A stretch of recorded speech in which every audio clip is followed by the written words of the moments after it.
Chapter 29. The Passing Away of Swami Vivekananda. While the Ramakrishna Movement in America was gathering momentum under the leadership of Swami Abhedananda, events were moving fast on the other hemisphere. It is therefore necessary here to mention some of the events that happened in the monastery at Baranagar, from where Swami Abhedananda started his journey to the West at the invitation of his leader, Swami Vivekananda. Since his return from the West, Swamiji, that is, Vivekananda, was seriously thinking of establishing the Muth on the bank of the Ganges, just opposite to Dakshineswar. And for this purpose, a large plot of land known as Nalambar, Mukherjee's garden house, was procured at Belur on the western bank of the Ganges. In the early part of the year 1898, Vivekananda purchased this large plot, about 15 acres in extent, together with a building. He had to pay a big sum for it, most of which was given to him by his Western disciples, particularly Miss Mueller. It has been recorded in the biography of Swami Vivekananda that the purchasing of this particular site was somewhat in the nature of the fulfillment of a prophecy, for long before his going to the West, he had said to some of his Gurubhais whilst standing at the Baranagar Ghat, and when there was yet no thought of a site for the monastery, he said, "Something tells me that our permanent Muth will be in this neighborhood across the river." Though the property was purchased at the beginning of 1898, it did not become the permanent headquarters of the monks until January 1899. Later on, when Vivekananda received a large sum of money from Mrs. Ole Bull that the building of the monastery at Belur could be completed. The celebration of the Belur Muth was fixed for December 1898, though the monastery could actually be housed there only from January. On December the 9th, Swami Vivekananda, in the presence of his brother disciples, who had by this time returned from different centers where they were engaged in all kinds of works, worshipped the vessel containing Sri Ramakrishna's ashes, and himself carried it from Nilambar Babu's garden house to the new premises, remarking on the way to a disciple, "The master once told me, 'I will go and live wherever it will be your pleasure to take me, carrying me on your shoulders, be it under a tree or in the humblest cottage.'" Soon after, the Belur Muth was established at the central seat of the monastic order.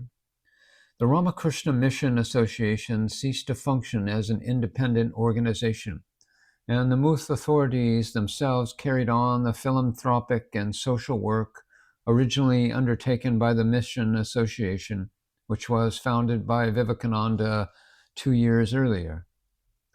Along with the establishment of the Belur Muth, it should be noted here, a great social revolution took place silently, since for so long India had not many organizations to serve her during her recurring woes. The institution was finally given the name of the Ramakrishna Muth and Mission, to which Vivekananda gave shape and substance before he decided to go to the West again.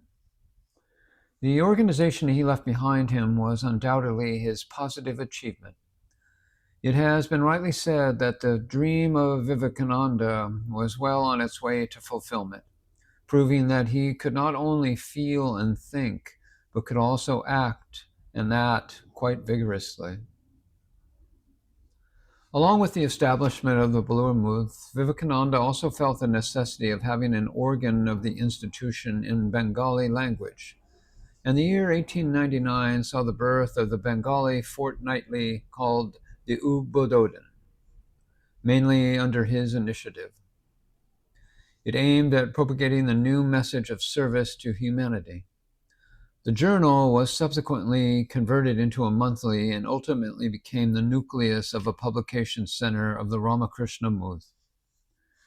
The English organ of the mission, the Prabuddha Bharat, or Awakened India, had appeared just 1 year earlier.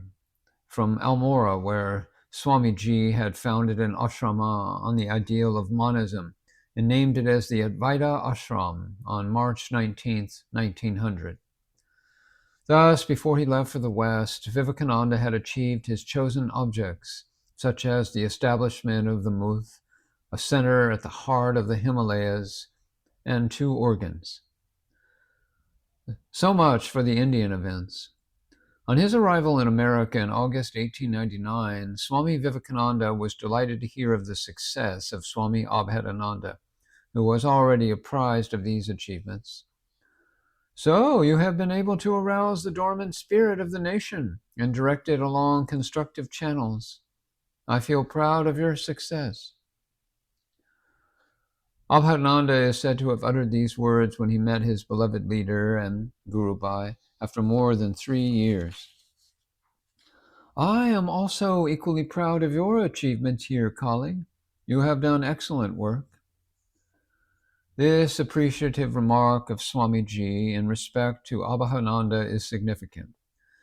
They also discussed at the time of their meeting at New York about the rules and regulations of the Muth and mission.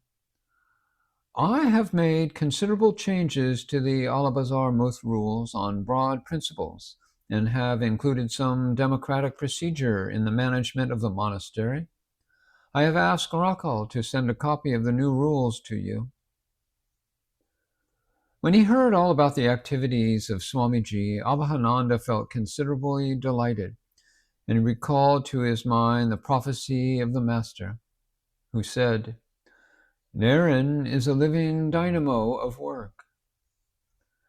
But he equally felt sad at the state of Vivekananda's health. "You feel very much run down, Naren. Pray have some rest here. You have done enough work." When thus entreated by Abhedananda, Vivekananda, it is on record, said to his brother disciple, "Well, brother, my days are numbered. I shall live only for 3 or 4 years at most." These words of his leader must have touched the heart of Swami Abhedananda, who must have then thought inwardly, "Has Vivekananda forebodings that he will not be spared on this mortal plane for long?" He must have also shuddered to think it. A world without Vivekananda was impossible to imagine. It is practically beyond the power of anybody to fathom the mental agony of Swami Abhedananda when he heard these words from Vivekananda about his days being numbered. And what a prophetic utterance! His days were really numbered. Returning to Balur Muth from his European tour in January 1901, Vivekananda, whose health had considerably deteriorated, set himself to an important task without any further delay. He thought of vesting the central Muth with legal authority to manage property and take care of all other matters connected with the growing organization. After considering several alternative plans, he at last fixed upon making a Devotar Trust of the Muth, and the trust deed was executed on 30th January 1901. By this deed, Swami Vivekananda vested all the Balur Muth properties in a board of trustees consisting of all the disciples of Sri Ramakrishna. After the execution of the trust, Vivekananda stepped down from the presidentship of the organization in favor of Swami Brahmananda, thus divesting himself of all authority. After this, he lived for 1 year and 4 months only. The last 2 months which the Swami passed on earth were full of events foreshadowing the approaching end, though at the time these events passed by unsuspected by those about him. As days passed by, he felt more and more the necessity of withdrawing himself from the task of directing the affairs of the Muth in order to give those that were about him a free hand. At last came the fateful day of the Mahasamadhi. So the biographers wrote in his Vivekananda's biography. It was on Friday, the 4th of July, 1902, that Swami Vivekananda passed away at the Balur Muth. A cable was sent by Swami Sharadananda to the New York Vedanta Society, communicating the sad news. Almost all the American papers carried the news in a prominent position with a banner line heading, "Swami Vivekananda, apostle of Vedanta, is dead." When the news of his death reached Chicago, it was so unexpected that some could not believe it. Some of his close admirers wrote letters to Swami Abhedananda to ascertain the truth about the death news. But Abhedananda was not present in New York at that time. Thus passed away on the wings of meditation Swami Vivekananda, to whom, as Romain Rolland has rightly indicated, religion was synonymous with universalism of the spirit. The sudden death of his leader was just like a bolt from the blue to Swami Abhedananda, then far away from the monastic headquarters at Vellore. Gone was the man who wanted to impart into future religion a dynamic urge calculated to benefit the individual as well as humanity as a whole, all at the same time. Extinguished was the flame that burned so long with the motto, "For one's own salvation and for the good of the world." Past memories crowded over Abhedananda's mind, memories of those days at Dakshineswar, Shyamkupur, Alabazar, and some of the other pilgrimages where they had seen each other. As he sat alone in his room at the headquarters of the Vedanta Society in New York, with silence of the night around him, brooding over the past days in the company of his beloved leader, Swami Abhedananda's mind, it might be conjectured, was overcast not with any sense of sorrow, but with a sense of greater responsibility to carry on with unflagging zeal the sacred task of preaching the gospel of Vedanta in the West.